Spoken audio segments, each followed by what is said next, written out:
Halo guys, hari ini saya akan menantang salah satu tim terkuat di Liga Inggris yaitu Manchester United yang lagi di peringkat 1 klasemen. Tapi masalahnya, kondisi semua pemain saya lagi hancur-hancuran guys. Tanpa top up, tanpa booster, dan tanpa nonton iklan sama sekali, saya dipaksa menang cuma modal taktik 4-2-3-1 seadanya.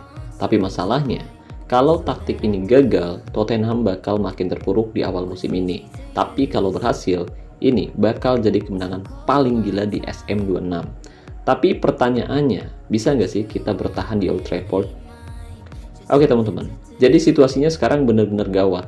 Di match pertama kita menang 2-0 atas lawan kita Leeds United. Tapi hari ini musuhnya beda level. Manchester United lagi ada di puncak klasemen setelah bantai West Ham 3 gol tanpa balas. Sedangkan kita masih nyangkut di posisi 5 klasemen. Dan jujur, kalian tahu sendirilah, saya ini manajer yang paling males ribet. Saya nggak pernah top up buat beli booster dan paling males kalau harus disuruh nonton iklan cuma buat nyari pemulihan. Efeknya, bisa kalian lihat sendiri. Moral sama kondisi fisik pemain saya sekarang merah, kuning, hijau. Bener-bener buruk buat ukuran tim yang mau tanding lawan pemuncak klasemen, apalagi lawannya MU. Tapi saya punya satu rencana sih. Solusinya cuma satu, yaitu maksimalin formasi 4-2-3-1.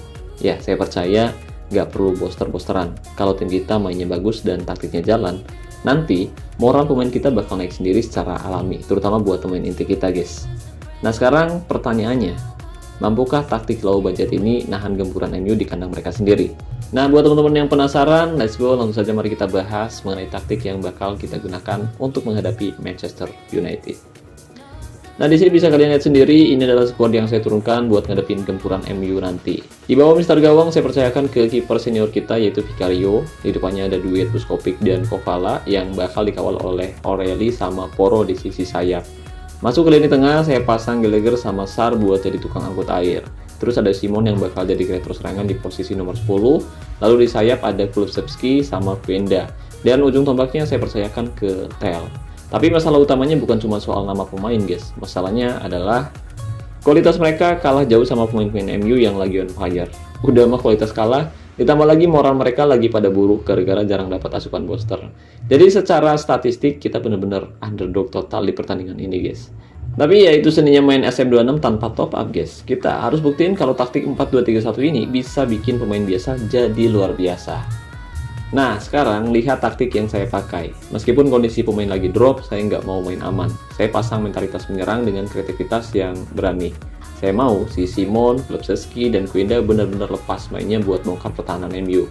Nah, untuk urusan serangan, saya instruksikan tim buat main langsung ke sayap. Begitu ada celah, pokoknya tembak setiap ada peluang.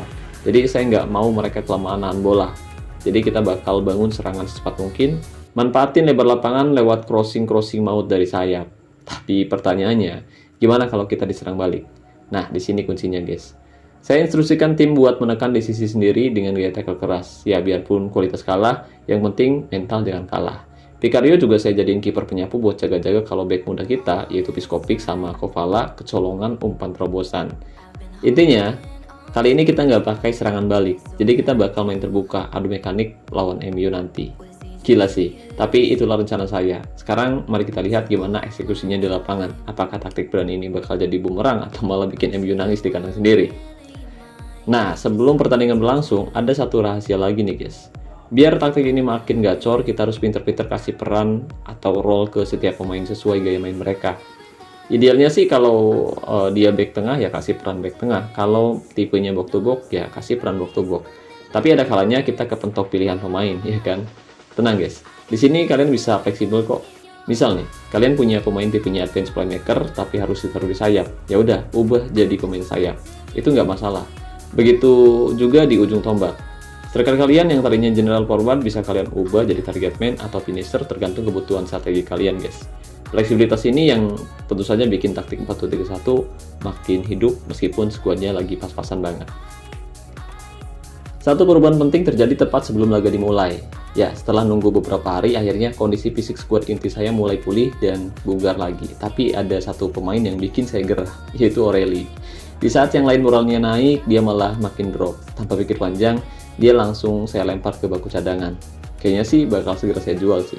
Sebagai gantinya, saya masukkan Udogie di posisi back sayap kiri buat nambah tenaga tim kita. Dan ini dia pertempuran taktiknya guys.